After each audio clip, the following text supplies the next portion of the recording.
કે આ કોઈ ધાર્મિક ગ્રંથ નથી, પણ સમગ્ર મનુષ્ય જાતિની સમસ્યાઓનું સમાધાન આ ભગવદ ગીતા છે. તો ગીતાજીના મતે પરમાત્મા શ્રી કૃષ્ણ એ શું છે? એમણે જ કીધું અહમ સર્વસ્ય પ્રભવો મત્ત ઇતિ સર્વમ પ્રવર્તતે. આ બધું મારાથી જ ઉત્પન્ન થયું છે અને આનો હું જ કરતા હતા છું. તો પછી ભગવાને એમના જ સંબંધીઓ સાથે અર્જુનનું યુદ્ધ કેમ થવા દીધું? કૃષ્ણ એ તો ગીતા દ્વારા અર્જુનને એના ક્ષત્રિય ધર્મનું કર્તવ્ય બતાવ્યું છે. युद्ध करना तुम्हारा कर्तव्य है पार्थ, शस्त्र उठाओ. કે વિષ્ણુ ભગવાનના આપણા 10 અવતાર આપણે જોઈએ, પણ એમાં સૌથી વધારે કૃષ્ણ અવતારની જ આપણે વધારે ચર્ચા કરીએ છીએ. તો એવું કેમ? કૃષ્ણ અવતારમાં ભગવાને ખરેખર રાધા કૃષ્ણનો પ્રેમ એ શું છે? એ રાધા કૃષ્ણ જેવો પ્રેમ સંસારમાં સંભવ નથી, કારણ કે આ સંસાર આજથી 5000 વર્ષ પહેલાની દુનિયા કંઈક અલગ હતી, અત્યારની ટેકનોલોજી વાળી દુનિયા કંઈક અલગ છે. તો આજે પણ ભગવદ્ ગીતા કેમ આટલી સાર્થક સાબિત થાય છે? એટલા માટે કારણ કે જે દુષ્ટ લોકો છે એ સુખી છે અને સજ્જન લોકો દુખી છે. તો પાંડવોએ લગભગ જીવન વનવાસમાં કાઢ્યું છે અને દુર્યોધન મહાદુષ્ટ છે, છતાં આખું જીવન હસ્તિનાપુરના મહેલમાં. કે આપણે આપણા ખરાબ કર્મનું ફળ ભોગવી રહ્યા છીએ, જેના કારણે આપણે સારા હોવા છતાં અત્યારે આપણે દુઃખ પરિસ્થિતિમાં છીએ. વાસ્તવિક સક્સેસ એ છે કે જીવનમાં સુખ અને આનંદ પરમેનન્ટ હોય. ગીતાજીનો એક બહુ ચર્ચિત શ્લોક છે, કર્મણેવાધિકારસ્ય મા ફલેષુ કદાચન. કર્મ કરો, ફળમાં આસક્તિ નહીં રાખો, એટેચમેન્ટ નહીં હોવું જોઈએ ફળમાં.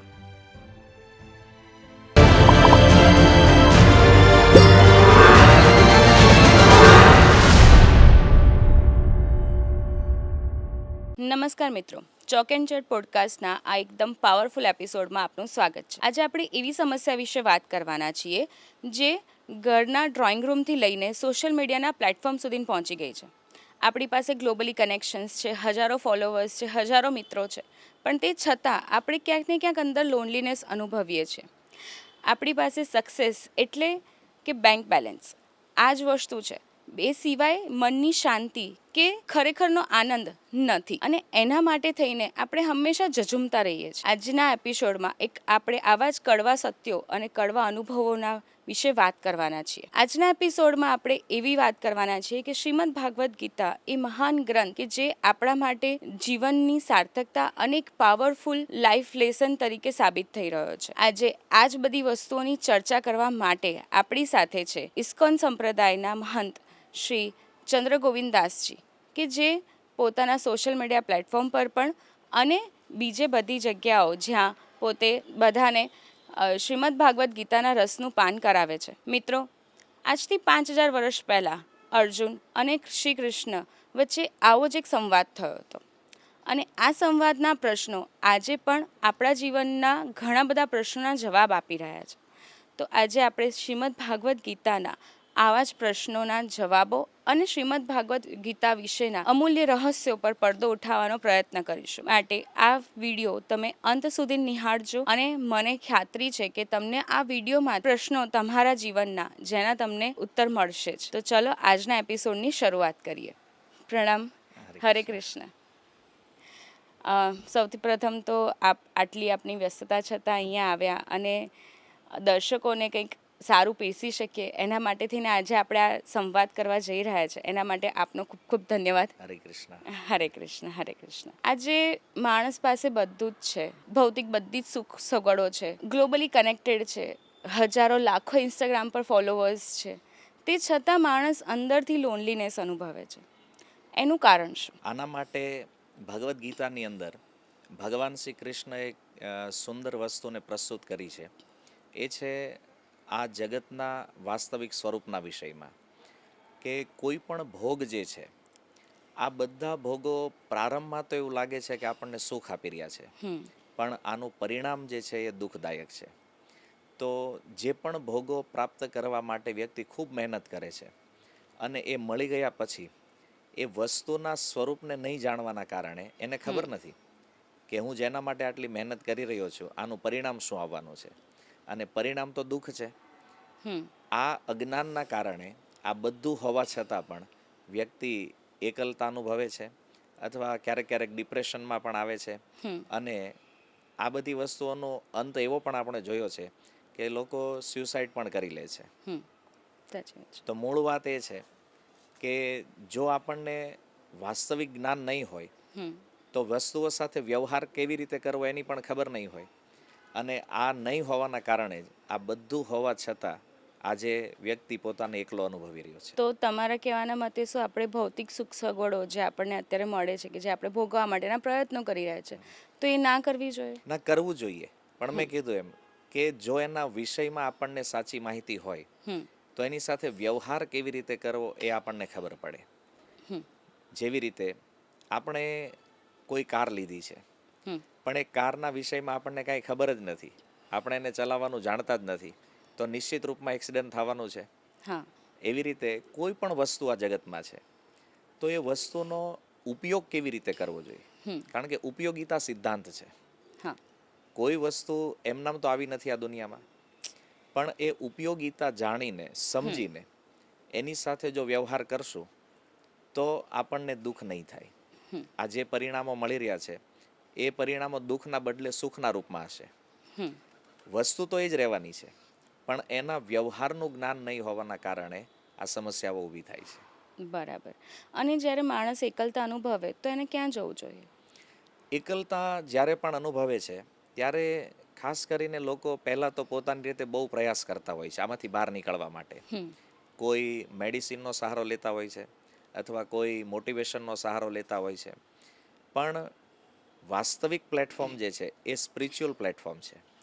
જો એ સમયે વ્યક્તિ કોઈ સ્પિરિચ્યુઅલ પ્લેટફોર્મ સાથે કનેક્ટ થાય તો એના માટે એના જીવનના બધા પ્રશ્નોના ઉત્તર એને મળી જશે અને આ સ્થિતિમાંથી એ બહાર નીકળશે. જો આ વસ્તુ એને પ્રાપ્ત નહીં થાય તો આનું વિપરીત પરિણામ પણ આવી શકે છે. જેવી રીતે આપણે જોઈએ કે કોઈ વ્યક્તિ સમસ્યાઓથી ખૂબ ઘેરાયેલો હોય અને એનું કોઈ સોલ્યુશન એને ન મળે તો એ શું કરે? સુસાઇડ કરે. અંતિમ રસ્તો એને આ લાગે છે.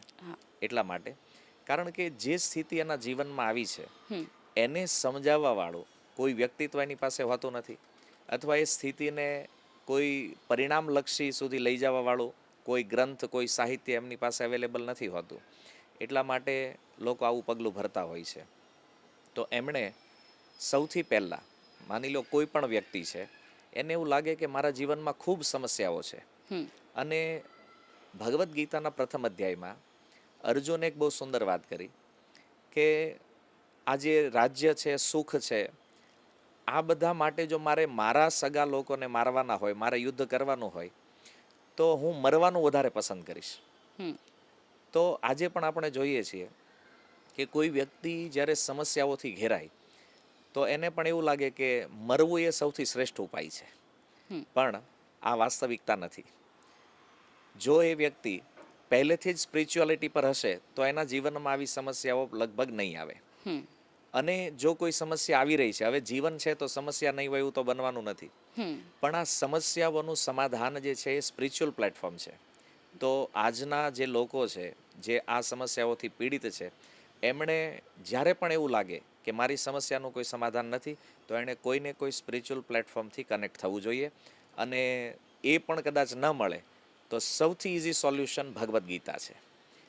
ક્યાંય પણ અવેલેબલ છે તો ભગવદ્ ગીતા લઈ અને એને વાંચવાની જો શરૂઆત કરશે તો કોઈને કોઈ શ્લોકથી એને એવું લાગશે કે હા, આ મારી સમસ્યાને ડિફાઇન કરે છે અને એને એમાંથી સમાધાન મળી જશે. ભગવદ્ ગીતા આજથી 5000 વર્ષ પહેલા લખાઈ છે, બોલાઈ છે પરમાત્મા શ્રી કૃષ્ણના મુખેથી. અને અત્યારે યુગ ઘણો બદલાઈ ગયો છે. આજથી 5000 વર્ષ પહેલાની દુનિયા કંઈક અલગ હતી, અત્યારની ટેકનોલોજી વાળી દુનિયા કંઈક અલગ છે. તો આજે પણ ભગવદ્ ગીતા કેમ આટલી સાર્થક સાબિત થાય છે? એટલા માટે કારણ કે વૈદિક જ્ઞાન જે છે એ સનાતન કહેવામાં આવે છે, અને આ જ્ઞાન પૂર્ણ જ્ઞાન છે. દુનિયાની અંદર જે પણ જ્ઞાન છે મટીરિયલ પ્લેટફોર્મ પર, મટીરિયલ નોલેજ જે પણ છે એ અપૂર્ણ જ્ઞાન છે, એમાં કોઈને કોઈ ત્રુટિ છે. જેવી રીતે આ જ્ઞાનમાં આપણે જોઈએ તો 4 ત્રુટિઓ આપણને દેખાય. પહેલું છે ભૂલ કરવી, બીજું છે ભ્રમિત થવું, ત્રીજું છે છેતરવું, અને ચોથું છે છેતરાવું. તો આ જ વસ્તુ પર ચાલી રહ્યું છે. અને એની અપૂર્ણતા એટલે સિદ્ધ થઈ છે કે આ જ્ઞાનને સમયાંતરે અપડેટ કરવું પડે છે. વારંવાર આપણે જોઈએ છીએ બુક્સ લખાણી છે તો એમાં પાછું કંઈક અપડેટ આવે છે. હા પણ ભગવદ્ ગીતા 5000 વર્ષ પૂર્વ ભગવાને કીધી એમાં 700 શ્લોક છે. આજ સુધી એક પણ શ્લોકને અપડેટ નથી કરવો પડ્યો. કારણ કે વૈદિક જ્ઞાન જે છે એ પોતાનામાં પરિપૂર્ણ છે. એટલે કોઈ પણ સમય હોય, આજથી 5000 વર્ષ પહેલા જે રીતે ગીતા લાગુ થાય છે આજે પણ એ જ રીતે ભગવદ્ ગીતા લાગુ થશે.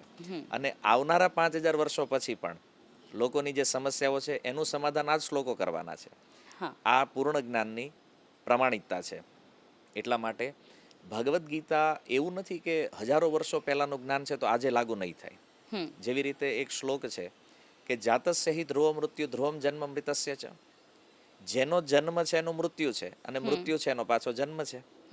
તો આ તો 5000 વર્ષ પહેલા પણ સાર્થક હતું, આજે પણ છે અને આવવાવાળા સમયમાં પણ રહેવાનું છે.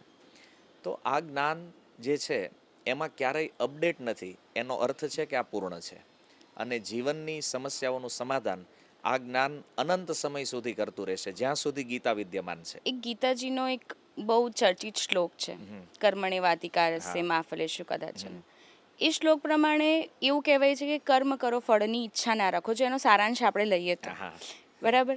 પણ આજના યુગમાં આપણે કોઈ પણ કામ કરીએ તો એ ફળની ઈચ્છા વગર તો કરી જ નથી શકતા. એક ટાર્ગેટ હોય છે કે એ ટાર્ગેટ નહીં મળે તે વગર એક કામ કરવાની આપણને પ્રેરણા નહીં મળે. એ ટાઈમે આ ગીતાજીનો જે શ્લોક છે એ ક્યાં સેટ થાય? સૌથી પહેલા તો આનું ટ્રાન્સલેશન જ રોંગ છે અને એટલા માટે દુનિયા ભ્રમિત છે આ શ્લોકને લઈને કે કર્મણ્ય વાધિકારસ્તે મા ફલેશો કદાચન. ભગવાને એ નથી કીધું કે ફળની ઈચ્છા નહીં રાખો. કારણ કે વાત તો સાચી છે, ફળની ઈચ્છા જ નહીં હોય તો કર્મમાં ઉત્સાહ કેવી રીતે આવશે? ઓકે, આજે માની લો કોઈ વ્યક્તિ જોબ કરે છે તો એને તમે કહો કે ભાઈ જોબ શા માટે કરે છે? ફળની ઈચ્છા નથી, મતલબ સેલરીમાં કોઈ ઇન્ટરેસ્ટ નથી. તો આવું તો બનવાનું નથી. સેલરીમાં ઇન્ટરેસ્ટ છે એટલા માટે જોબ કરે છે. તો ગીતામાં ઘરની બહાર નીકળશે તો એ કંઈક મેળવવાની ઈચ્છાથી જ નીકળશે. તો ગીતામાં ભગવાને એ ક્યાંય નથી કીધું કે ફળની ઈચ્છા નહીં રાખો. ભગવાને કીધું છે ફળની આસક્તિ નહીં હોવી જોઈએ, એટેચમેન્ટ નહીં હોવું જોઈએ ફળનું. ઓકે, ઈચ્છા નહીં હોવી જોઈએ એવું નથી. તો એક વાત એ પણ છે કે જ્યારે પ્રમાણિત સ્ત્રોત વગર કોઈ જ્ઞાન લેવામાં આવે, જેવી રીતે સ્કૂલની અંદર ટેક્સ્ટ બુક તો છે, સ્ટેશનરીમાં મળે છે, કોઈ પણ લાવીને વાંચી લે, પણ જ્યાં સુધી ટીચર નહીં હોય ત્યાં સુધી એ ટેક્સ્ટ બુકને બરાબર નહીં સમજી શકે. એવી રીતે ભગવદ્ ગીતાને સમજવા માટે પણ જે ગીતાના અનુભવી લોકો છે એનાથી સમજવી પડશે. નહીં તો શું થશે, લોકો પોતપોતાના મનથી અર્થઘટન કરે છે.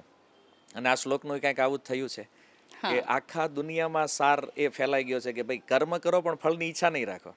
નહીં, કર્મ કરો, ફળમાં આસક્તિ નહીં રાખો, એટેચમેન્ટ નહીં હોવું જોઈએ ફળમાં. તો આ અર્થ છે મૂળ, પણ આ ગલત સંદેશના કારણે લોકો અલગ સમજી રહ્યા છે. હવે ફળની ઈચ્છા નથી તો સ્વાભાવિક કોઈ પણ સમજી શકે કે વ્યક્તિ કર્મ શા માટે કરે. તો ઈચ્છા હોવી જોઈએ ફળની, આસક્તિ નહીં હોવી જોઈએ. આ ગીતા સંદેશ છે.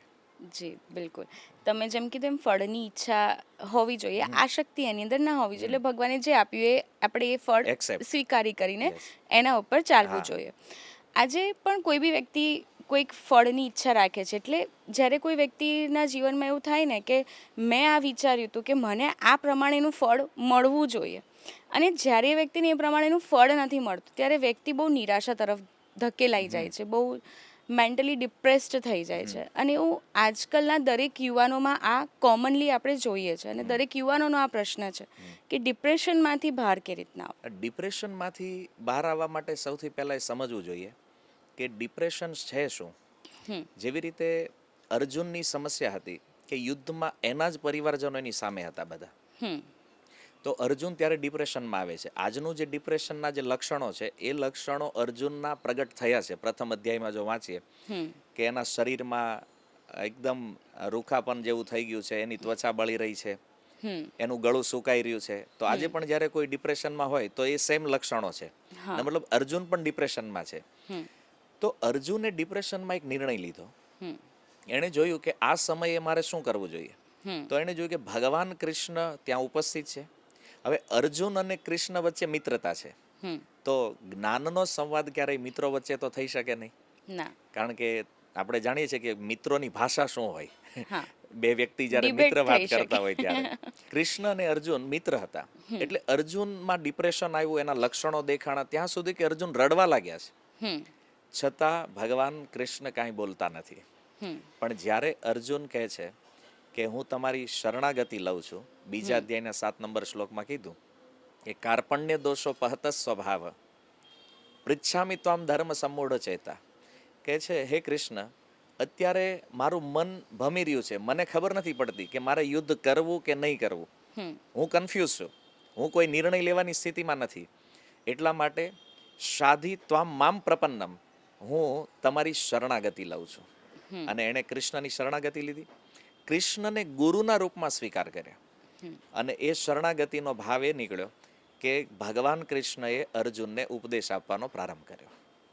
અને અર્જુન આ સ્થિતિમાંથી ધીરે ધીરે બહાર આવી રહ્યા છે. એટલે આપણે કોઈ પણ ડિપ્રેશન વાળી સ્થિતિમાં હોઈએ તો ક્યારે પણ આપણે ભગવાનની શરણાગતિ સ્વીકારીએ તો આપણને ક્યાંક એનો રસ્તો મળી શકે. હા, ભગવાનની શરણાગતિ અથવા તો કોઈ એવા વ્યક્તિ કે જે આ વસ્તુને જાણે છે, આ વિષયને સમજે છે અને આપણને એમાંથી બહાર કાઢી શકે છે. એટલે એ કોઈ સ્પિરિચ્યુઅલ વ્યક્તિ જ હશે કે જો એમની પાસે આપણે જશું, આપણી સમસ્યાઓનું એમને વર્ણન કરશું તો આપણને એ સમસ્યાઓમાંથી સમાધાન આપશે.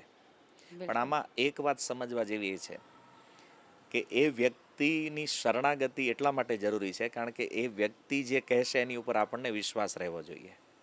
તમે જો ગીતામાં જુઓ તો અર્જુને જ્યારે શરણાગતિ સ્વીકારી, ભગવાને પહેલી વાત અર્જુનને શું કીધી કે અર્જુન, તું પોતાને માને છો વિદ્વાન પંડિત, પણ તું છો એક નંબરનો મૂર્ખ.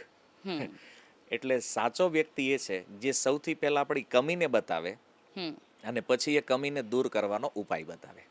કારણ કે અર્જુને જે તર્ક આપ્યા, જે દલીલો આપી, તો અર્જુનને એવું લાગતું હતું હું બહુ બુદ્ધિમાન છું, મેં બહુ સારા તર્ક આપ્યા અને કૃષ્ણ મને કહે છે નહીં બરાબર છે, યુદ્ધ નહીં કરવું જોઈએ તારે. પણ ભગવાને પહેલી જ વાત એને કીધી, અશોચ્યાન અનબશોચસ્તમ પ્રજ્ઞા વાદાંશ ભાષસે. તું બોલે છો પંડિત જેવું, પણ તું છો મૂર્ખ. કેમ? કારણ કે વાસ્તવિક પંડિત એ છે કે જે જીવિત કે મૃત વ્યક્તિ માટે શોક કરતો નથી, અને તું એવા વ્યક્તિ માટે શોક કરી રહ્યો છો જેનું હજી મૃત્યુ જ નથી થયું.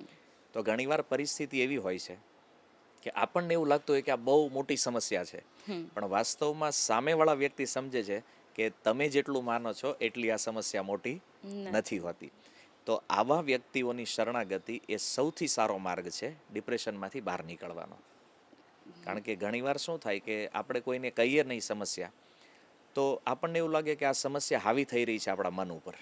પણ જ્યારે એ સમસ્યા કોઈને કહી દઈએ આપણે, તો બની શકે કે એનો રસ્તો પણ મળી જાય અને આપણો ભાર પણ હળવો થઈ જાય. પણ આજે એકલતામાં લોકો ખોટું પગલું લઈ લેતા હોય છે, કોઈને કહેતા નથી કે ભાઈ મારી અંદર શું ચાલી રહ્યું છે, મારું મન ક્યાં અટવાઈ રહ્યું છે, હું શું વિચારી રહ્યો છું.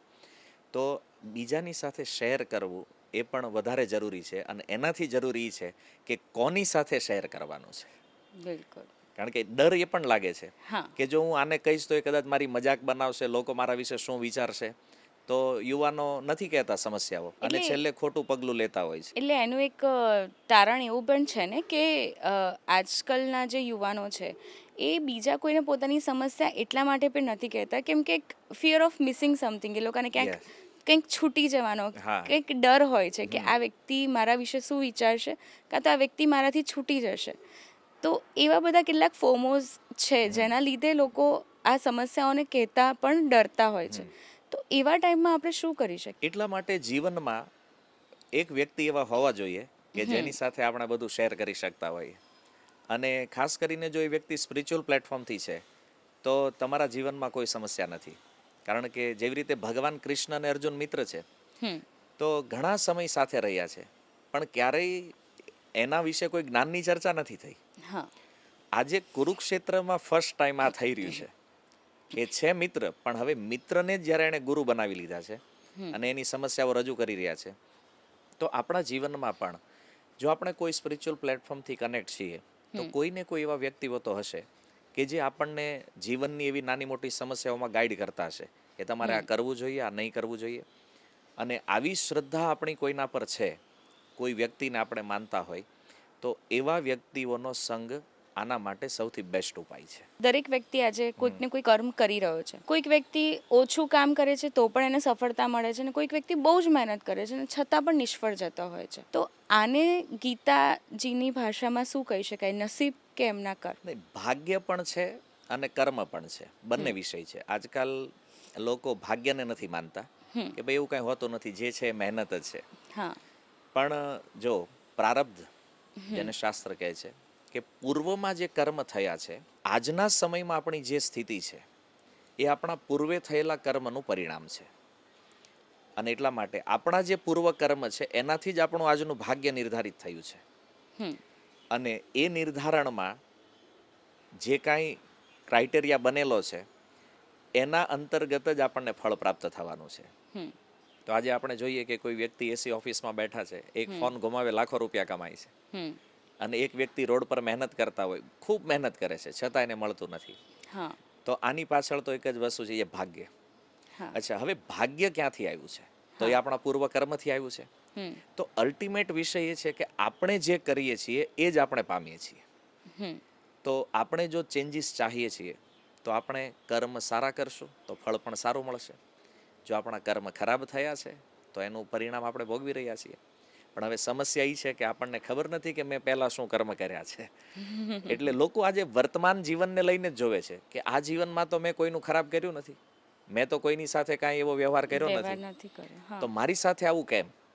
તો એનું કારણ છે પૂર્વમાં કર્મ થયા છે. અને કર્મની વ્યાખ્યા ગીતામાં 3 પ્રકારે છે. એક છે કર્મ, બીજું અકર્મ અને ત્રીજું વિકર્મ. તો કર્મ એ છે જે શાસ્ત્રમાં કીધું છે આ કરો, મતલબ વિધિ. વિકર્મ એ છે જેની ના પાડી છે આ નથી કરવાનું, મતલબ કે જેને આપણે પાપ કર્મ કહીએ છીએ. કર્મનો અર્થ છે પુણ્ય કર્મ, વિકર્મનો અર્થ છે પાપ કર્મ. પણ એક અકર્મ છે, એક એવું કર્મ છે કે જે થઈ રહ્યું છે પણ એનું કોઈ ફળ નથી. એનું ન તો પાપ હોય છે ન પુણ્ય હોય છે, એને અકર્મ કહે છે. અને આ અકર્મ યદિ કોઈ વ્યક્તિ કરે તો એ આ કર્મના બંધનોથી મુક્ત થઈ જાય છે. પણ જ્યાં સુધી કર્મ અને વિકર્મમાં છે ત્યાં સુધી આ ચાલતું રહેશે. તો જેવું એનું કર્મ છે એવું જ એને ફળ પ્રાપ્ત થવાનું છે. આમાં બીજા કોઈનો હિસ્સો નથી કે કોઈનો હાથ નથી કે મારી સાથે આવું કેમ થઈ રહ્યું છે. તો એના માટે આપણે પોતે જ જવાબદાર છીએ. પણ એક બીજું બી કારણ છે. એક ઘણી બધી વખત આપણે જોઈએ છે કે એક વ્યક્તિ છે બહુ ઓનેસ્ટલી કામ કરી રહ્યો છે, બધી જ વસ્તુ પ્રોપરલી, કોઈ ખોટું કામ નથી કરતો, અને એ જ બીજી બાજુ જ્યારે બીજા કોઈ વ્યક્તિ એવા હોય છે કે જે લોકો ઘણા બધા પાપ કર્મો કરી રહ્યા છે, આપણને દેખાય જ છે, તે છતાં એ આલિશાનથી જીવી રહ્યો છે, અને જે બીજો વ્યક્તિ જે છે ઓનેસ્ટલી કામ કરી રહ્યો છે એ દુઃખ ભોગવી રહ્યો છે. તો એવું કેમ? એના માટે પણ કર્મનો સિદ્ધાંત છે કે આપણે નથી જાણતા કે કોણ કયા કર્મનું ફળ ભોગવી રહ્યા છે. કર્મમાં પણ 3 પ્રકાર છે. એક સંચિત છે, ક્રિયમાણ છે અને પ્રારબ્ધ છે.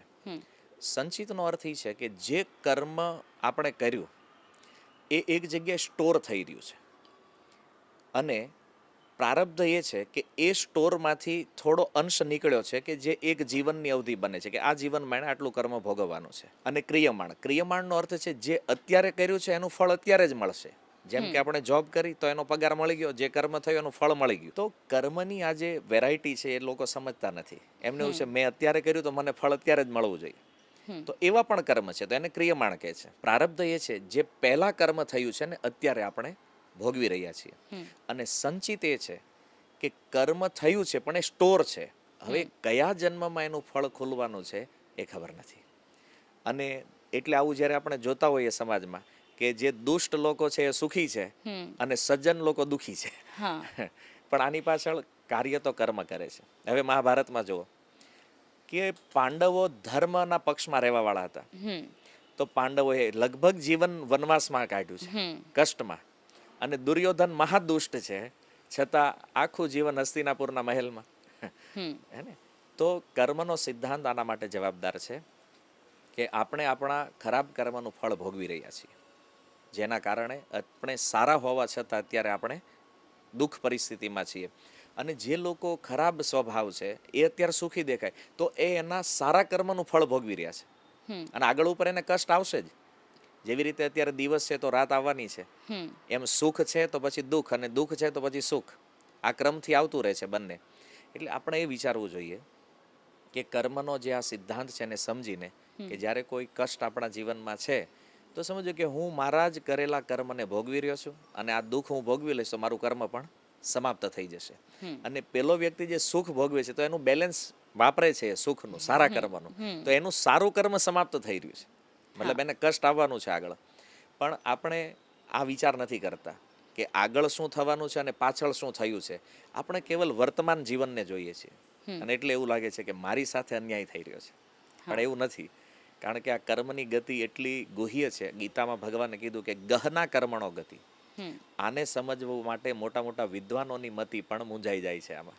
એટલું આ સૂક્ષ્મ રહસ્ય છે કર્મનું.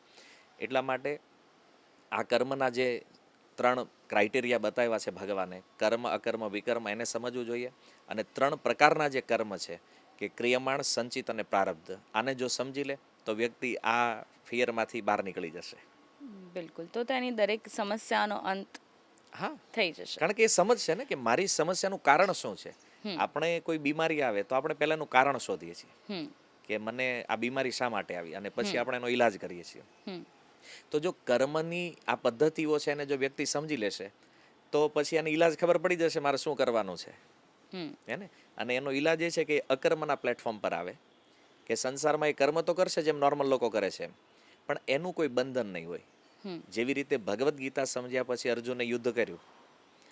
એ ગીતા નહોતા સમજ્યા ત્યારે એણે યુદ્ધ જ કરવાનું હતું, પણ ગીતા સમજીને એણે યુદ્ધ કર્યું. તો કેટલા પણ લોકોની હિંસા એમણે કરી યુદ્ધમાં, છતાં અર્જુનને પાપ નથી લાગ્યો. કારણ કે એ કર્મનો સિદ્ધાંત એમણે સમજી લીધો છે.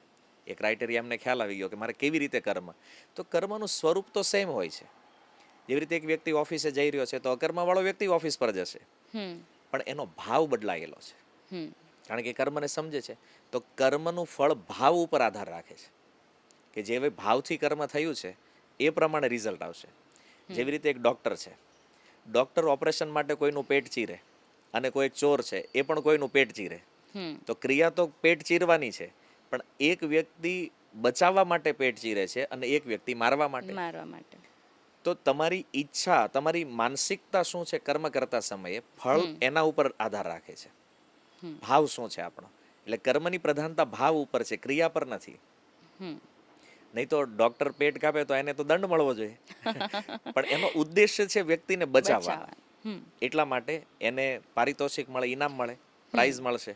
અને ચોર જે છે એનો ઉદ્દેશ્ય છે મારવાનો, તો એને દંડ મળશે. પ્રભુ, તમારા મતે સક્સેસ કોને કહી શકાય? કેમ કે આજકાલની યુવા પેઢી માટે સક્સેસ એટલે બેંક બેલેન્સ, રાઈટ? પણ સક્સેસનો સાચો અર્થ શું છે? સક્સેસનો વાસ્તવિક અર્થ બેંક બેલેન્સ તો નથી જ. કારણ કે બધા જાણીએ છીએ, નાસ્તિક વ્યક્તિ પણ જાણે છે કે જ્યારે આ સંસારમાંથી કોઈ જાય છે, મૃત્યુ થાય છે, ત્યારે આજ સુધી ઇતિહાસમાં એવું નથી કે કોઈ કાંઈ લઈને ગયું છે. તો તમે કદાચ માની લો કે 500 કરોડ કમાણા છો, તો અને એ પછી બેલેન્સ તમારે છોડીને જવાનું છે, એનો મતલબ તમે આ જીવનમાં ખાલી 500 કરોડ ભેગા કરવા આવ્યા હતા. જે છૂટા વેરાયેલા હતા એને તમે ભેગા કર્યા, એક જગ્યાએ મૂક્યા અને પછી તમે નીકળી ગયા. હે ને? વાસ્તવિક સક્સેસ એ છે, ગીતાની દ્રષ્ટિએ यदि જોઈએ તો સફળતાનો સાચો અર્થ છે કે જીવનમાં સુખ અને આનંદ પરમેનન્ટ હોય. અને એ ત્યારે સંભવ છે કે જ્યારે આપણે જીવનના ઉદ્દેશ્યને સમજતા હોઈએ, કે જીવન જીવવા માટે જે જરૂરી છે એટલું આપણે કરતા હોય, અને કરવું જ પડે છે બધાને, કારણ કે એ કર્યા વગર કોઈ જીવિત પણ નહીં રહી શકે. તો જીવન નિર્વાહ માટે, વ્યવહાર માટે આપણે કામ કરતા હોય, પૈસા કમાતા હોય, એ ઠીક છે, જરૂરી છે, પણ આપણો અસલી ઉદ્દેશ્ય આ નથી. આપણો અસલી ઉદ્દેશ્ય છે સુખ પ્રાપ્ત કરવું. એવું સુખ કે જે એકવાર આવે પછી જાય નહીં. નહીં તો શું થાય, આજે આપણે સુખ માનીએ, માની લો તમે કોઈ ગાડી લીધી, તો 2 દિવસ તો બહુ સારું લાગે, ત્રીજા દિવસે ગાડીનું સુખ સમાપ્ત થઈ જાય છે. કોઈ નવા કપડાં લે છે, 2 દિવસ સારું લાગે છે, ત્રીજા દિવસે એનું સુખ સમાપ્ત છે. દુનિયાની કોઈ પણ વસ્તુ લઈ લો તમે, એ જ્યારે મળે ત્યારે થોડી વાર માટે સુખ લાગે, અને પછી એ જ વસ્તુ ઇરિટેટ કરે. અને આ બધી વસ્તુઓનો અનુભવ છે. છતાં લોકો એ વસ્તુ માટે જ જીવન આપી રહ્યા છે, પ્રયાસ એના માટે કરી રહ્યા છે. તો ગીતાના મતે જો અસલી સુખ આપણે જોઈએ તો એ છે કે જન્મ, મૃત્યુ, જરા અને વ્યાધિ, આમાંથી મુક્ત થવું. આપણી અસલી સમસ્યા આ છે. અસલી દુઃખ રોટી કપડા મકાન નથી. આપણું અસલી દુઃખ છે જન્મ, મૃત્યુ, જરા મતલબ વૃદ્ધાવસ્થા, અને વ્યાધિનો અર્થ છે રોગ. તો આ 4 સમસ્યા હરેક મનુષ્ય સાથે જોડાયેલી છે. તો એનું વાસ્તવિક સુખ શું છે કે આમાંથી મુક્ત થવાનો ઉપાય શોધે, અને જો એ મુક્ત થઈ ગયો તો એ હંમેશા માટે સુખી રહેશે, સનાતન સમય માટે. પણ સમસ્યા એ છે કે લોકોને જ ખબર નથી કે મારો રોગ, મારું દુઃખ શું છે. તો જ્યારે તમને રોગ જ ખબર નથી તો તમે ઈલાજ કોનો કરવાના છે? પણ આ વસ્તુ પ્રેક્ટિકલી કેવી રીતના પોસિબલ છે? તમારે પહેલાં તો એ સમજવું પડે કે દુઃખ છે શું. હમ બરાબર. આજે ખૂબ ગરમી હોય, તમે રોડ પર નીકળ્યા, જ્યાં સુધી તમે ચપ્પલ પહેર્યા છે ત્યાં સુધી તો તમને ખબર જ નથી કે ગરમીનું દુઃખ શું છે. હમ એમ જ્યાં સુધી આપણી પાસે આ બધી સુવિધાઓ છે ત્યાં સુધી આપણને સંસારમાં દુઃખ દેખાતું જ નથી. હમ પણ જ્યારે ચપ્પલ નહીં હોય અને ચાલશું ત્યારે ખબર પડે છે કે હા દુઃખ તો આ છે. અને ત્યારે આપણને વેલ્યુ સમજાશે કે ચપ્પલ પહેરવાની વેલ્યુ શું છે. સમજમાં આવ્યું? જી. તો આજે પ્રોબ્લેમ એ છે કે લોકોને એ ખબર નથી કે દુઃખ શું છે, હા તો ઉપાય શા માટે કરશે? હા જ્યારે એને પ્રોબ્લેમ જ ખબર નથી તો એનું એ સોલ્યુશન શાનું શોધવાનો છે? નથી. આ મોટો પ્રોબ્લેમ છે કે આપણું દુઃખ એ નથી કે આ બધી વસ્તુઓ નહીં હોવી, કારણ કે જેટલી વાર પણ આ સંસારમાં આપણો જન્મ થયો છે આ બધી વસ્તુઓ મળી છે. જ્યાં પણ જન્મ થયો ત્યાં ઘર હતું, માતા પિતા હતા, કોઈને કોઈ ભોગની સુવિધાઓ હતી. કારણ કે આ બધો ભોગ દુનિયામાં રહે છે. અહીંયા જવાનું આપણે છે અને આવવાનું આપણે છે પાછું. પણ એવું કહીએ ને કે તો મનુષ્ય જે જીવન આપણે લઈએ કે બાલ્યાવસ્થા, પછી જુવાની ને પછી વૃદ્ધાવસ્થા, આ ત્રણેય અવસ્થાઓ દરમિયાન આપણે હંમેશા કંઈક ને કંઈક વસ્તુ ભોગવવા માટેના જ પ્રયત્નો કરતા હોઈએ. જેમ કે નાનું બાળક જન્મે ત્યારે એ નાનું જેવું જન્મે એવું એ ભૂખ માટે, પોતાની ભૂખ સંતોષવા માટેના પ્રયત્ન કરતા હોય છે. ભૌતિક સગવડ જ છે એના માટે. જેમ જુવાનીમાં પ્રવેશે ત્યારે એને કંઈક કોઈક બાઇક કે ભાઈ મોટરસાઇકલ કે એવી કંઈક એને ઈચ્છા હોય કે જે એની સગવડતા છે, એવી ઈચ્છાઓ માટે જ મનુષ્ય સતત પ્રયત્નો કરતો હોય છે અને વૃદ્ધાવસ્થામાં એની પ્રમાણે પ્રયત્નો કરતો હોય છે. તો આ જીવનનો નિત્યક્રમ છે અને ગીતાજીમાં પણ ભગવાને આ જ સમજાવ્યું છે કે જીવનનું જન્મથી મૃત્યુ સુધીનો આ જ ક્રમ છે.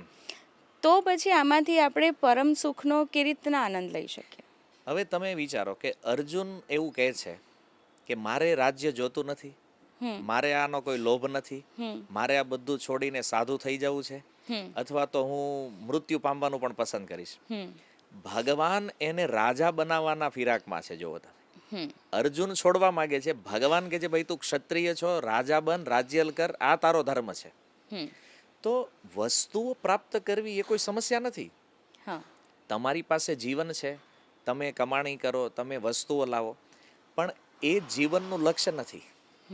સમજો કે આજે તમે એક બાઇક લીધી તો એ બાઇક આગળ જતા જૂનું થશે, પછી ભંગારમાં જશે, એનો નાશ તો થયો છે. તો દુનિયાની હરેક વસ્તુ, હરેક ભોગ નાશવંત છે. ભલે તમારો શોખ છે, જીવન માટે જરૂરી છે, બધી વસ્તુનો ઉપયોગ કરો. શાસ્ત્ર એ નથી કહેતું કે તમે બધા સંન્યાસી થઈ જાઓ, કે તમે બધું છોડી દો. અધ્યાત્મ એ કહેતું જ નથી કે બધું છોડી દેવાનું છે. આ પણ એક મોટો ભ્રમ છે લોકોને કે ભાઈ અમે સ્પિરિચ્યુઅલ પ્લેટફોર્મ પર જશું તો અમારે બધું ત્યાગ કરી દેવું પડશે. નહીં. ભગવદ્ ગીતા શીખવે છે કે ત્યાગ કરીને કેવી રીતે ભોગવી શકાય આ વસ્તુઓને. કે આપણે એ વસ્તુઓનો ભોગ કરીએ પણ છતાં આપણને કોઈ બંધન નહીં લાગે. આ કર્મની ટેકનિક ગીતાએ શીખવી છે આપણને. જેવી રીતે મેં હમણાં એક્ઝામ્પલ આપ્યું કે અર્જુને યુદ્ધ કર્યું પણ એનું કોઈ કર્મનું બંધન નથી અર્જુનને. કેમ? કારણ કે એણે ટેકનિક શીખી લીધી છે કેવી રીતે કર્મ કરવું.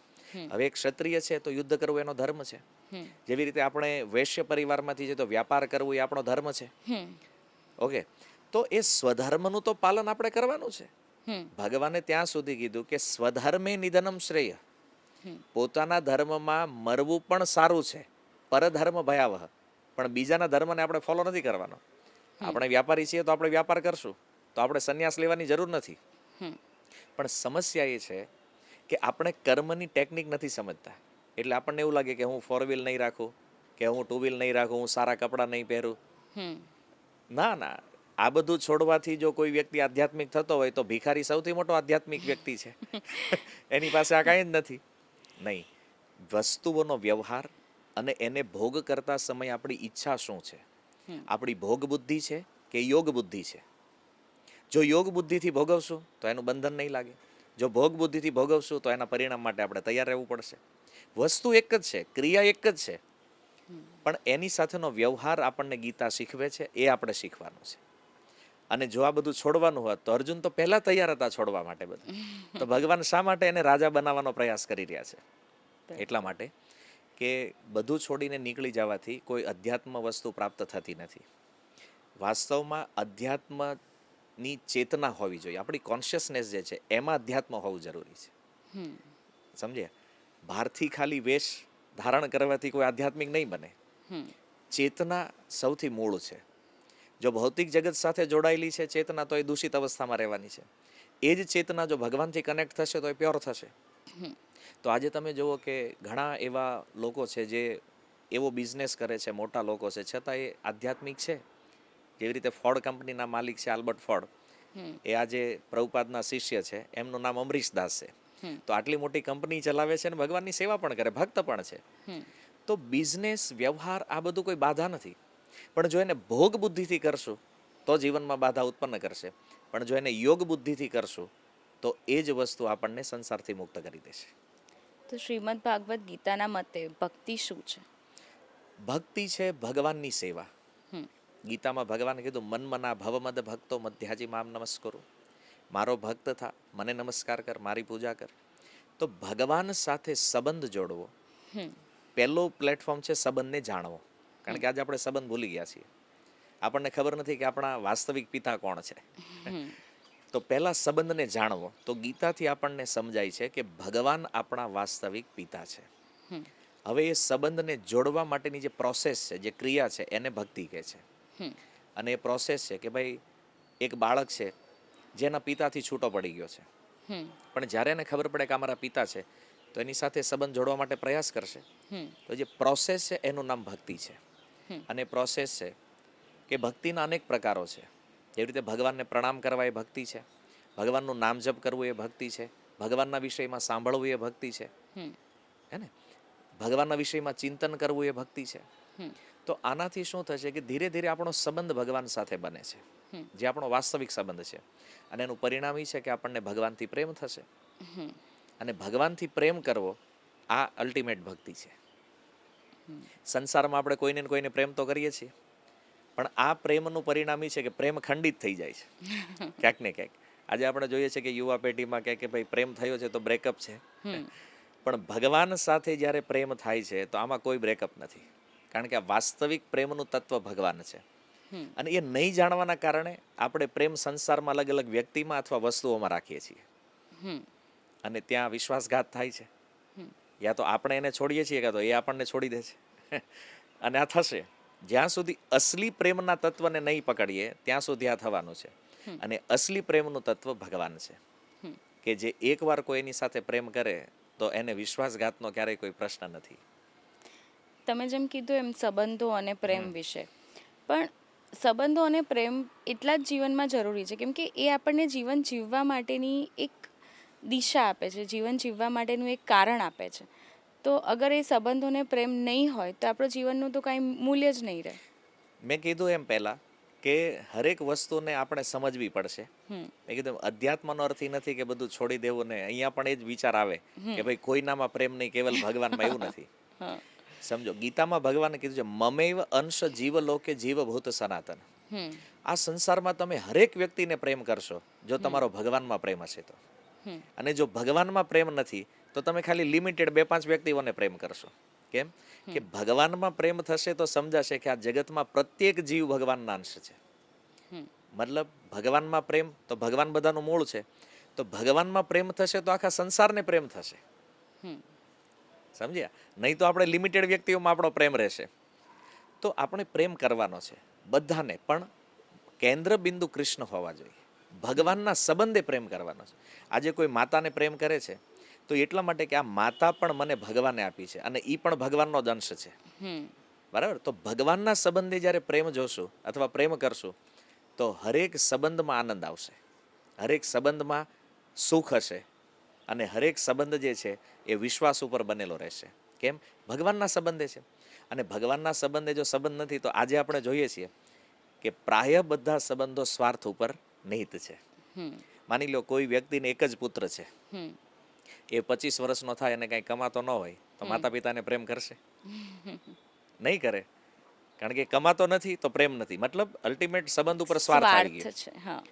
પણ જો કોઈ સ્પિરિચ્યુઅલ પ્લેટફોર્મ ઉપર છે તો એ સ્વાર્થનો સંબંધ નહીં રહે. એ ભગવાનના સંબંધે પ્રત્યેક જીવોને પ્રેમ કરશે, બધાને. એટલે મૂળ એ છે કે પ્રેમનું બહુ નાનું એવું સ્વરૂપ જે આપણી પાસે છે, કૃષ્ણને પ્રેમ કરવાથી એ સ્વરૂપ વિશાળ સ્તર પર જશે. એટલે અલ્ટિમેટ ભગવાનને પ્રેમ કરવાથી જ આપણે આપણા લક્ષ્ય સુધી પહોંચવાના છીએ. તો ગીતાજીના મતે પરમાત્મા શ્રી કૃષ્ણ એ શું છે? ગીતાના મતે ભગવાન શ્રી કૃષ્ણ જે છે એ પરમ તત્વ છે, બધાનું મૂળ છે. હમ જેવી રીતે એક વૃક્ષના મૂળમાં પાણી નાખીએ હમ તો થડને, ડાળીને, પાંદડાને બધાને પાણી પહોંચી જાય. હમ એવી રીતે કોઈ ભગવાન કૃષ્ણની શરણાગતિ લે, એની ભક્તિ કરે હમ તો આખા સંસારને પ્રસન્ન કરી શકે. ઇન્ડિવિજ્યુઅલ તમે હરેક વ્યક્તિને પ્રસન્ન નહીં કરી શકો. એક વ્યક્તિ તમારાથી ખુશ છે તો બીજો નારાજ હશે. હમ પણ જો તમે ભગવાનને પ્રસન્ન કરશો તો આખો સંસાર તમારાથી પ્રસન્ન થઈ જશે. એટલે કૃષ્ણ જે છે એ રૂટ ઓફ કોસ્ટ જેને કહે છે, મૂળ છે બધાનું. હમ અને ગીતામાં એ બોલ્યા છે કે અહમ બીજ પ્રદ પિતા, હમ આ પ્રકૃતિને બીજ પ્રદાન કરનાર પિતા હું છું. તો મૂળ તત્વ ભગવાન છે. એમણે જ કીધું કે અહમ સર્વસ્ય પ્રભવ મત્ત ઇતિ સર્વમ પ્રવર્તતે. આ બધું મારાથી જ ઉત્પન્ન થયું છે અને આનો હું જ કરતા હરતા છું.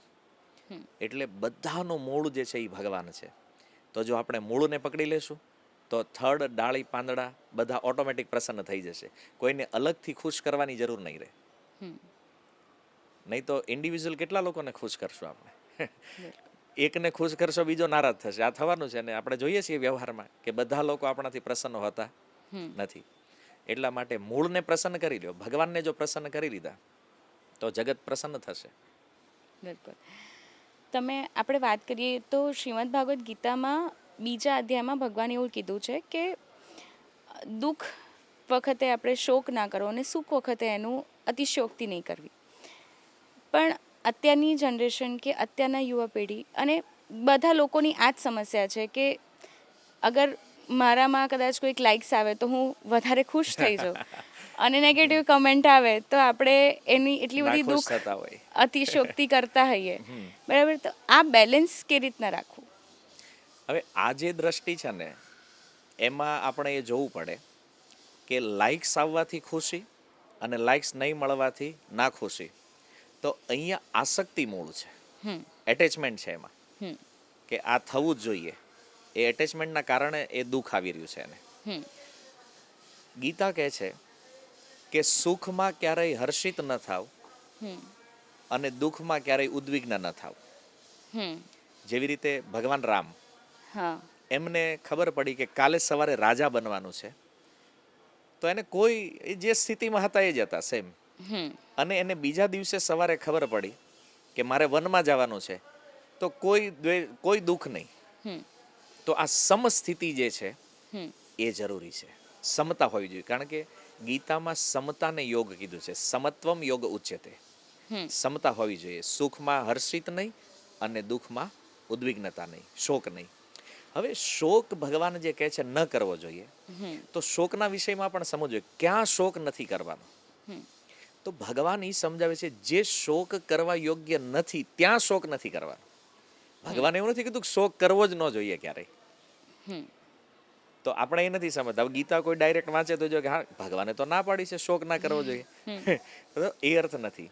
હા, શાસ્ત્રમાં આપણે ઉદાહરણો જોઈએ. એ નેચરલ પ્રોસેસ છે. ક્યાંક કંઈક ખોટું થશે તો આપણને શોક થવાનો છે.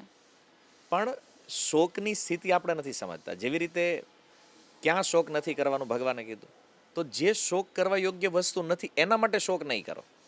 પણ જે શોક કરવા જેવું છે ત્યાં તો કરવો પડશે તમારે. જેવી રીતે માતા દેવહૂતિ જે છે તો એમણે શોક થયો જ્યારે એમના પતિ સંન્યાસ લઈને વનમાં જઈ રહ્યા છે તો એમને શોક થયો. તો એ શોક શું હતો કે ભાઈ તમારી જેવા ભક્ત પતિ મળ્યા છે છતાં મારું તો જીવનમાં કઈ કલ્યાણ થયું નહીં.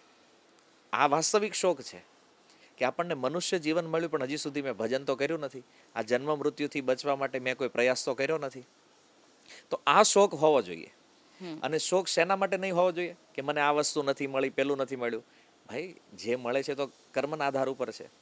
તો જે છે એમાં સુખી રહ્યો. પણ વ્યક્તિ એવું વિચાર કરે કે ભાઈ હું અંબાણી કેમ નથી. હવે તમારી કેપેસિટી નથી. કદાચ તમે રડો, દુઃખી થાવ, શોક કરો તો તમે અંબાણી થવાના નથી. તમને ખબર છે તમારી લિમિટેશન શું છે. તો વ્યક્તિએ પહેલા એ વિચારવાનું છે કે કઈ વસ્તુ શોક કરવા યોગ્ય છે અને કઈ વસ્તુ શોક કરવા યોગ્ય નથી. ભગવાને એવું કીધું ને કે શોક હોવો જ નહીં જોઈએ. બરાબર છે, કેમ કે શોક વગર તો જેમ સુખ છે, દુઃખ છે, દિવસ છે, લાગણીઓ તો રાત્રિ વ્યક્ત છે, કરી શકે ને એ વ્યક્તિ. લાગણી તો દરેક વ્યક્તિની રહેવાની જ છે, અને એ તો ભગવાને ઇનબિલ્ટ કરીને અરે આપી છે. ભગવાનની પત્ની છે સત્યભામા, અને એના પિતાનું જ્યારે મૃત્યુ થયું તો ભગવાન રડી રહ્યા છે. હા. જેણે ગીતામાં કીધું ને શોક નથી કરવાનો, તો ભગવાન રડે છે. હમ શા માટે? કે ભાઈ ભગવાન ઉદાહરણ આપે છે કે ભાઈ મૃત્યુ થયું તો શોક તો વ્યક્તિને થાય. હમ તો રડે છે એનો મતલબ એવું નથી કે વ્યક્તિ ખોટો છે.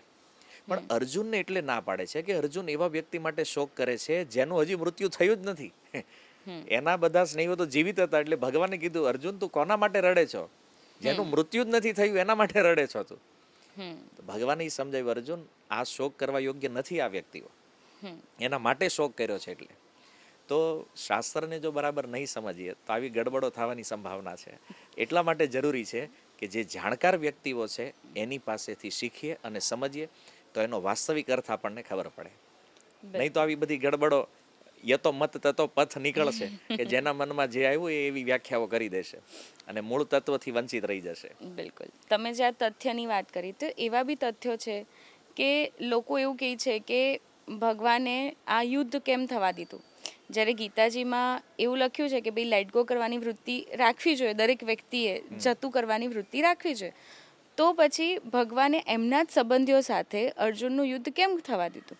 તો ખરેખર ધર્મયુદ્ધ શું છે? આ વાત ઉપર પણ એક એટલું મોટું કન્ફ્યુઝન છે કે ભગવાને યુદ્ધ કરાવ્યું છે. હા. વાસ્તવમાં ભગવાન કૃષ્ણને અને યુદ્ધને કાંઈ લેવા દેવા નથી. સમજો કે યુદ્ધ ન થયું હોત, એક પક્ષ આપણે વિચારીએ કે કદાચ આ યુદ્ધ ન થયું હોત તો શું સામા પક્ષે જે લોકો ઊભા છે એ ન મર્યા હોત? એનું મૃત્યુ ન થયું હોત? જેનો જન્મ છે એનું મૃત્યુ તો નિશ્ચિત છે. તો ચાહે યુદ્ધમાં કે બીજી રીતે મરવાનું તો એને હતું જ.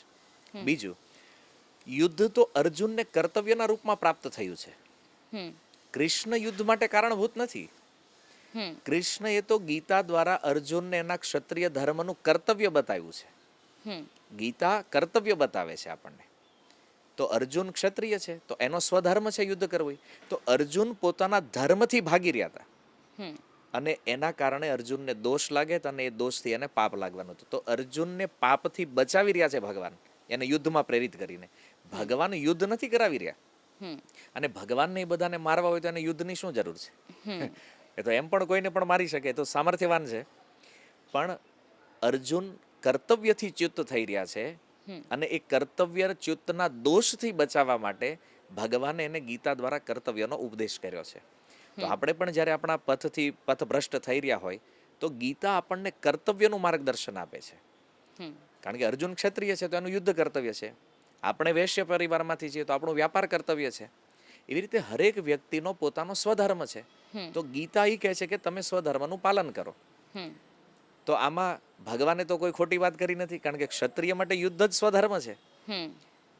બરાબર? તો ભગવાન કર્તવ્ય બતાવી રહ્યા છે. પણ લોકોને ભ્રમ છે કે નહીં, કૃષ્ણએ એમને યુદ્ધમાં લગાવી દીધા. હવે તમે વિચારો કે આપણે અહીંયાથી નીચે ઉતરીએ, બે રસ્તા, એક લેફ્ટ જાય છે, એક રાઈટ જઈ રહ્યો છે. હવે મારે જવું છે લેફ્ટ, પણ મને ખબર નથી એડ્રેસ કે ભાઈ લેફ્ટમાં જે જગ્યા છે મારે ત્યાં પહોંચવાનું. એટલે હું નીચે કોઈને એડ્રેસ પૂછું કે ભાઈ આ સ્થાન પર જવા માટે મારે ક્યાંથી જવાનું, તો એ એમ કે તમે લેફ્ટમાં જાઓ. તો એ વ્યક્તિએ મને લેફ્ટમાં મોકલ્યો છે કે મારે જવું હતું. સમજ્યા? યુદ્ધ તો અર્જુનને કરવાનું જ હતું, પણ ભગવાને તો એને દિશા નિર્દેશ કર્યો કે અર્જુન આમાં તારું કર્તવ્ય જે છે એ આ છે, અને આ તું કરીશ તો તને પાપ નહીં લાગે. તો આ તથ્ય લોકો સમજતા નથી, સીધું ભગવાન પર દોષારોપણ. કૃષ્ણએ યુદ્ધ કરાયું. કૃષ્ણને કોઈ મતલબ નથી યુદ્ધ સાથે. આપણે કૃષ્ણ ભગવાનના જીવન ચરિત્ર વિશે વાત કરી, તો અગર આપણે કૃષ્ણ ભગવાનને એઝ અ મનુષ્ય અવતારમાં જ્યારે અવતરિત થયા છે તો એમના જીવનમાં તો બહુ બધી સમસ્યાઓ આવી છે, અને બહુ બધી સમસ્યાઓને એમને નિવારણ કર્યું છે, અને તે છતાં એમના મોઢા પર હંમેશા એક સ્મિત રહ્યું છે. કૃષ્ણ ભગવાન કે વિષ્ણુ ભગવાનના આપણા 10 અવતાર આપણે જોઈએ તો એમના 10 અવતાર થયા, પણ એમાં સૌથી વધારે કૃષ્ણ અવતારની જ આપણે વધારે ચર્ચા કરીએ છીએ. તો એવું કેમ? એવું એટલા માટે કે કૃષ્ણ અવતારમાં ભગવાને પોતાના પૂર્ણ ગુણોને પ્રકાશિત કરી દીધા છે. એ જાણે છે કે ક્યારે લડવાનું છે અને ક્યારે ભાગવાનું છે. આજકાલ આપણે જોઈએ તો લોકો વધારે વાતો કરે નહીં, લડવું જોઈએ, સંઘર્ષ કરવો જોઈએ. પણ જીવનમાં ઘણી સ્થિતિ એવી પણ હોય કે જ્યારે આપણે ભાગવું પડે, તો એ પણ ખબર હોવી જોઈએ કે ક્યારે લડવાનું છે અને ક્યારે ભાગવાનું છે. તો જીવનની હરેક સ્થિતિમાં જે નિર્ણય લેવાનો છે એ નિર્ણય શક્તિ જે છે એ ભગવાન કૃષ્ણએ પોતાના જીવનમાં પ્રગટ કરીને બતાવી છે. અને એટલા માટે કે એ નિર્ણય માટે એ ખુશ છે અને એટલા માટે હંમેશા એમના મુખ પર સ્માઇલ છે કે એમને ક્યારેય એવું નથી લાગ્યું કે મારો આ નિર્ણય ખોટો છે. તો આના કારણે ભગવાન કૃષ્ણ એ બધા માટે એટ્રેક્શન છે. અને કૃષ્ણનો અર્થ જ છે સર્વાકર્ષક, જે બધાને પોતાની બાજુ એટ્રેક્ટ કરે છે એને જ કૃષ્ણ કહીએ છીએ. કર્ષતિ ઇતિ કૃષ્ણ. તો ભગવાનમાં પૂર્ણ ગુણોનું પ્રકાશન છે અને એટલા માટે એ બધાને આકર્ષિત કરે છે. બરાબર. જ્યારે કૃષ્ણ અવતારની આપણે ચર્ચા કરીએ તો એ વખતે ભગવાનને યશોદા માતાને છોડીને મથુરામાં જવાનું હોય છે ને ત્યારે ભગવાન એવું કહે છે કે આ મારા માટે સૌથી દુઃખનો દિવસ છે અને એ પછી યશોદા માતાને ક્યારે મળતા નથી. તો શું કૃષ્ણ ભગવાનનું જીવન ચરિત્ર જે આપણે લઈએ તો એવું કહેવા માંગે છે કે ક્યારે બી આપણે જ્યાં જે જગ્યાએ જે વસ્તુ છોડી દીધી એનાથી પછી ફરીને પાછું નહીં જવાનું? ના, એવું નથી. આ ઘટનાથી ભગવાન ઇમોશન પર કંટ્રોલ શીખવી રહ્યા છે કે વ્યક્તિ ખોટા નિર્ણયો ક્યારે લે છે જ્યારે એનો ઇમોશન પર કંટ્રોલ નથી.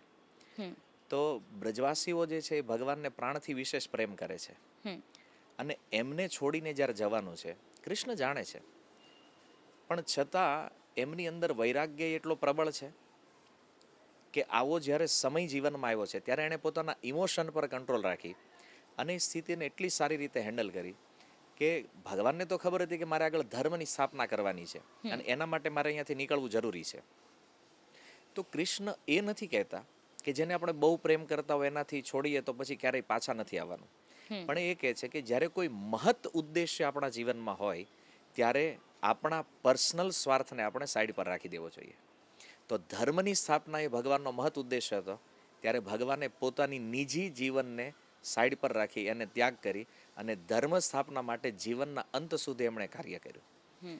તો કઈ વસ્તુને પ્રાયોરિટી આપવાની છે અને જ્યારે આપણે વસ્તુને પ્રાયોરિટી આપીએ ત્યારે બની શકે કે આપણી પ્રિય વસ્તુઓને આપણે છોડવી પડે.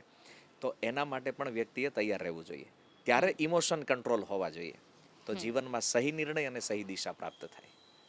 જેટલા કૃષ્ણ ભગવાનનું ચરિત્ર ચર્ચામાં છે એટલું જ ચર્ચામાં રાધા કૃષ્ણના પ્રેમની ચર્ચા થાય છે અને ઘણી બધી જગ્યાએ લોકો એમના ઉદાહરણો પણ આપતા હોય છે. પણ ખરેખર રાધા કૃષ્ણનો પ્રેમ એ શું છે? રાધા કૃષ્ણનો પ્રેમ જે છે એ વિશુદ્ધ પ્રેમ છે અને આ સંસારમાં જે એમના ઉદાહરણો આપીને પ્રેમ કરી રહ્યા છે એ પ્યોર લસ્ટ છે. તો જેવી રીતે સોનું અને લોખંડમાં અંતર છે, તો રાધા કૃષ્ણનો પ્રેમ જે છે એ પ્યોર ગોલ્ડ છે. કેમ કે એમાં સ્વસુખની કામના નથી. આજે આપણે સંસારમાં જોઈએ કોઈ કહે છે પ્રેમ છે તો એમાં સ્વસુખ કામનાઓ છે. માની લ્યો કોઈ બોયફ્રેન્ડ ગર્લફ્રેન્ડ છે, જો એક ગિફ્ટ પણ નહીં આપે, સામે રિટર્ન ગિફ્ટ નથી તો બ્રેકઅપ થઈ જાય છે. તો આ પ્રેમ કેવો છે? જ્યારે ભગવાને પ્રેમનું તત્વ સમજાવ્યું છે કે પ્રેમનો વાસ્તવિક અર્થ છે જેમાં અપેક્ષા ન હોય, જેમાં કેવલ પ્રેમીનું સુખ જોવામાં આવે છે. તો રાધા રાણીએ જોયું કે કૃષ્ણ મારાથી દૂર છે અને એમાં જો એ સુખી છે તો એને હું ક્યારેય ડિસ્ટર્બ કરવા માંગતી નથી. નહીં તો વૃંદાવનથી મથુરા ખાલી 15 કિલોમીટર છે. એવું નહોતું કે જઈ ન શકે, પણ એ પ્રેમ છે કે જેમાં અપેક્ષા ન હોય. અને કૃષ્ણએ પણ 100 વર્ષ સુધી એ મળ્યા નથી એકબીજાને, છતાં એ પ્રેમમાં ક્યારેય કમી નથી આવી. એ પ્રેમ ઉત્તરોત્તર વધતો જાય છે. તો આજના લોકો પ્રેમના તત્વને સમજતા નથી. ખાલી ઉદાહરણ આપે રાધા કૃષ્ણ જેવો પ્રેમ છે.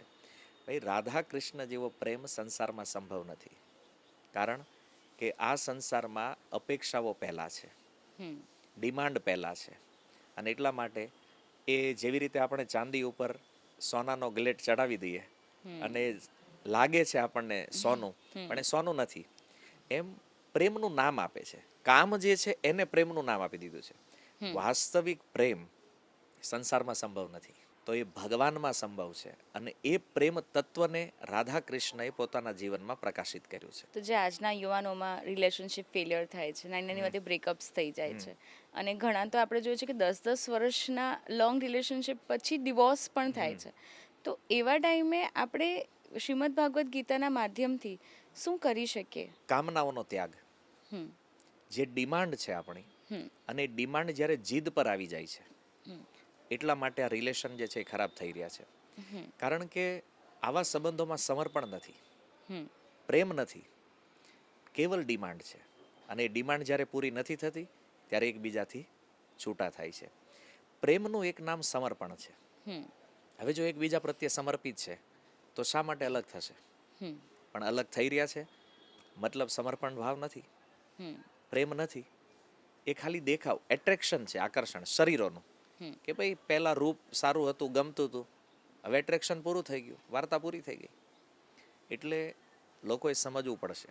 જો ભગવદ્ ગીતા વાંચશે તો સમજાશે કે કામના બેઝ પર જે સંબંધ બનેલો છે એ સંબંધનું ફ્યુચર બહુ લાંબુ નથી. હમ પણ પ્રેમ અને સમર્પણ, વિશ્વાસના બેઝ પર જે સંબંધ બનેલો છે આ હંમેશા માટે ચાલવાનો છે. સંબંધની એક પરફેક્ટ ડેફિનેશન તમે આપી. હા, શાસ્ત્ર આપે છે. ઘણા બધા યુવાનો જે ડ્રગ્સના રવાડે ચડી જાય છે અને એના નશાની એ લોકોને એવી હેબિટ થઈ જાય છે કે એક ટાઈમ પર એ લોકોને જ્યારે છોડવું હોય છે તો પણ નથી છોડી શકતા. તો એવા ટાઈમે આપણે સ્પિરિચ્યુઅલી એને કેવી રીતના કંટ્રોલ કરી શકીએ? એમના માટે બહુ ઇઝી વે એ છે કે જો એની ઈચ્છા છે કે અમારે આ નશામાંથી બહાર નીકળવું છે, આ લત છોડવી છે, તો એમણે કોઈ પણ સ્પિરિચ્યુઅલ પ્લેટફોર્મ પર કનેક્ટ થવું પડે. અને આ એકમાત્ર ઉપાય આ દુનિયામાં છે કે જે ડ્રગ્સ જેવા નશામાં લાગેલા છે એને ત્યાંથી પાછા લાવવાનો. બાકી પરિવારો ખૂબ મહેનત કરે છે, ખૂબ એવા નશામુક્તિ કેન્દ્રો ચાલે છે, ખૂબ સરકાર પણ મહેનત કરી રહી છે, પણ આ બધાનું રિઝલ્ટ નેગેટિવ છે, ઝીરો છે એમ કહીએ તો ચાલે.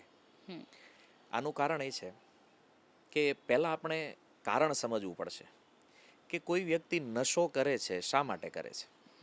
કારણ કે એમાં એને કંઈક રસ આવી રહ્યો છે. એ કાતે રસને પોતાનું ડિપ્રેશન છુપાવવા માટે કે કોઈક અલગ રીઝન રીઝન કોઈ પણ હોય, પણ જે નશામાંથી એને રસ મળી રહ્યો છે, રસનો અર્થ જ એ છે કે એ પોતાનો આનંદ એમાં શોધે છે. પણ એને જો વાસ્તવિક આનંદ મળી જાય તો આ મિથ્યા આનંદ જે છે એને છોડી દેશે. જેવી રીતે કોઈને હાયર ટેસ્ટ મળે તો લોઅર ટેસ્ટ છોડી દેશે.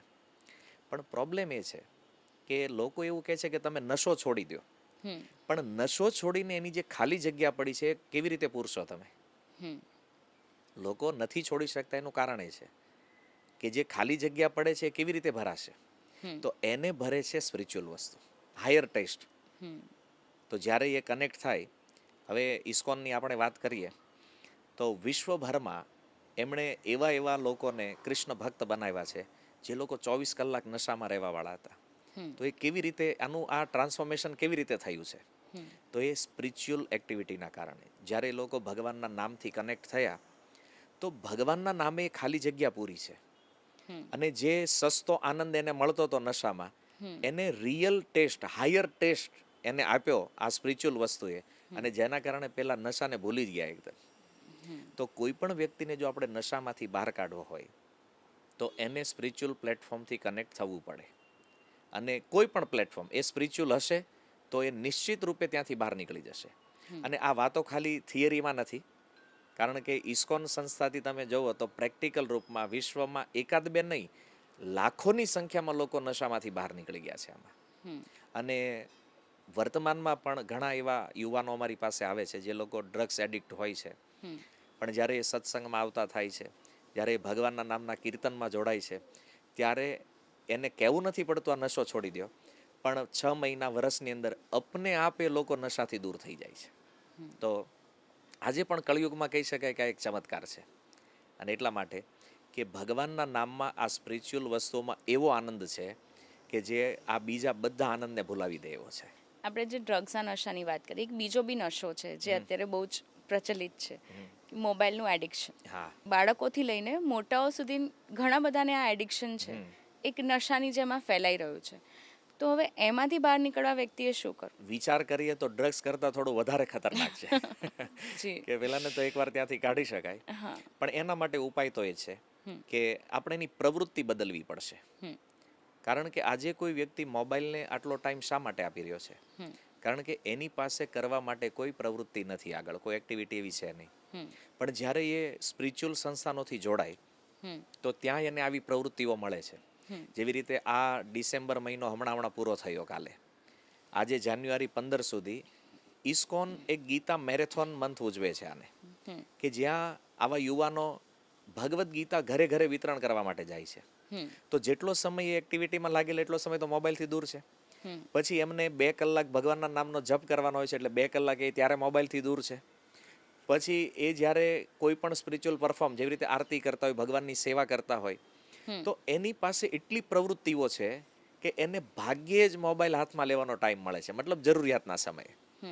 તો આપણે જો એની પ્રવૃત્તિ બદલશું તો આ આદતમાંથી એને બહાર કાઢી શકાય છે. તમારા મતે એક નિત્યક્રમ કેવો હોવો જોઈએ, એક સ્પિરિચ્યુઅલ નિત્યક્રમ કે જે દરેક વ્યક્તિ પોતાની વ્યસ્તતા સાથે કરી શકે? એ નિત્યક્રમ આપણે બધાએ એક તો નહીં કરી શકાય, કારણ કે હરેક વ્યક્તિનું પ્લેટફોર્મ અલગ છે, હરેક વ્યક્તિના કામ જુદા જુદા છે. પણ એક જનરલ આપણે જો વિચારીએ તો સવારનો જે સમય છે, બની શકે જેટલું એટલું વ્યક્તિએ વહેલા જાગવું જોઈએ. અને વહેલા જાગે અને જે પદ્ધતિઓમાં એની રુચિ છે, જેવી રીતે ઇસ્કોનથી કનેક્ટ છે તો ત્યાં આપણે નામ જપ પ્રાયોરિટી છે. ભાઈ સવારમાં ઉઠે એટલે 16 માળા પૂરી કરવાની હોય, અને 16 માળા કરતાં 2 કલાકનો સમય લાગી જાય. તો એનો મોર્નિંગ શેડ્યુલ થઈ ગયો, અથવા ભગવાનની આરતી પરફોર્મ કરે, આ બધું કરતાં 2-2.5 કલાકનો સમય લાગે. પછી એ તૈયાર થાય, પોતાનો કાંઈ બ્રેકફાસ્ટ લેવાનો લે, અને એ પોતાના કામ પર નીકળી જાય. સાંજના જ્યારે આવે તો સાંજના સમયે ક્યાંક ને ક્યાંક સત્સંગ પ્રોગ્રામનું આયોજન હોય, જ્યાં ભગવદ્ ગીતા ઉપર કે ભાગવત ઉપર કોઈ ચર્ચાઓ થતી હોય, ડિસ્કશન થતું હોય, તો એવા પ્રોગ્રામમાં ભાગ લે. નહીં તો એ કોઈ આધ્યાત્મિક બુક્સ વાંચશે અને પછી સૂઈ જશે. લગભગ 10 વાગ્યા આસપાસ સૂવાનો ક્રમ હોવો જોઈએ. અને જો એ 10 વાગે સૂઈ જાય તો એ આરામથી સવારે 4 વાગે ઉઠી શકે. અને આ ક્રમમાં એ સ્પિરિચ્યુઅલ બેનિફિટ લેશે, સાથે હેલ્થ બેનિફિટ પણ મળશે એને. અને એ જે વર્ક પ્લેસ પર જઈ રહ્યા છે ત્યાં બીજા લોકો જ્યાં થોડા ઢીલા પોચા કામ કરતા હોય, ત્યારે આ લોકો ઉત્સાહથી પરફોર્મ કરશે. અને બીજા લોકો પણ એને પૂછશે કે તમે કેમ આટલા ખુશ છો, આટલા ઉત્સાહી છો. તો આ બંને વચ્ચે એનું વર્ક પ્લેસ છે, અને એનો સ્ટાર્ટિંગ ટાઈમ અને એન્ડિંગ ટાઈમ સ્પિરિચ્યુઅલ છે. જો આ પ્રકારનું શેડ્યુલ વ્યક્તિ બનાવે અને પોતાના વર્કને સેટ કરે તો લગભગ આવા વ્યક્તિઓ બધી સમસ્યાઓમાંથી બહાર નીકળી જશે. આજની આપણી જે ચર્ચાથી એમાં લગભગ મને લાગે છે કે ત્યાં સુધી આપણે જીવનની બધી જ સમસ્યાઓને કવર કરી દીધી છે. એટલે મને લાગે છે કે જે આજની આપણી ચર્ચા થઈ એ લોકો માટે લાઈફ ટાઈમનું એક ગાઈડ બની રહેવાની છે. આજના શોમાં આવવા બદલ આપનો ખૂબ ખૂબ આભાર. અને જો આ પૂરા પોડકાસ્ટથી કોઈ એક પણ વ્યક્તિનું જીવન બદલાય છે તો એનાથી વધારે સારી વસ્તુ કંઈ હોઈ ના શકે. હા, આપણે પ્રયાસ કરવાનો છે, અને ફળ તો ભગવાન નિર્ધારિત કરશે. અને આવા પ્લેટફોર્મના માધ્યમથી જેટલા પણ લોકો છે એમણે બધાએ આવો પ્રયાસ કરવો જોઈએ કે જેના કારણે એકાદ વ્યક્તિનું જીવન પણ બચી જશે. તો આ પ્રવૃત્તિઓ સફળ છે એવું આપણે સમજવું જોઈએ. બિલકુલ બિલકુલ. તો આપનો ખૂબ ખૂબ ફરીથી અંતઃકરણપૂર્વક ધન્યવાદ. હરે કૃષ્ણ. હરે કૃષ્ણ.